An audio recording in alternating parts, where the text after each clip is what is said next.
डिसेंबरला भाजप विधिमंडळ गटनेता निवड होण्याची शक्यता आहे अशी सूत्रांची माहिती मिळते। 4 डिसेंबरला सकाळी 11 वाजता भाजपची बैठक होण्याची शक्यता आहे आणि भाजपच्या या बैठकीत कोणते निर्णय घेतले जातील याकडे लक्ष लागलंय। तर 4 डिसेंबरला सकाळी 11 वाजता भाजपची बैठक होण्याची शक्यता आहे। भाजपचा गटनेता निवडला जाणार आहे या बैठकीत अशी सूत्रांची माहिती मिळते। सकाळी 11 वाजता भाजपची ही बैठक पार पडणार आहे आणि या संदर्भात अधिक माहिती घेऊयात आपले प्रतिनिधी गणेश कवडे यांच्याकडनं। गणेश, या बैठकीत कोणते निर्णय होण्याची आणि कोणती चर्चा होण्याची शक्यता आहे?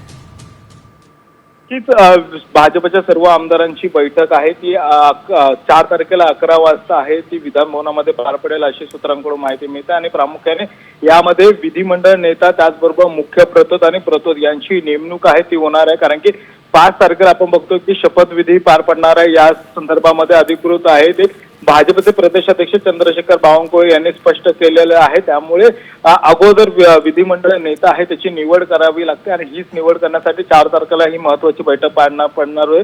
मात्र हीच बैठक 3 तारखेला घेण्यात येणार होती, मात्र सर्व आमदारांना मुंबईत जास्त दिवस थांबावं लागेल या कारणास्तव आहे की बैठक पुढे ढकलून 4 तारखेला ही बैठक घेताना पाहायला मिळते। नक्कीच धन्यवाद गणेश, तुम्ही दिलेल्या या सविस्तर माहितीसाठी।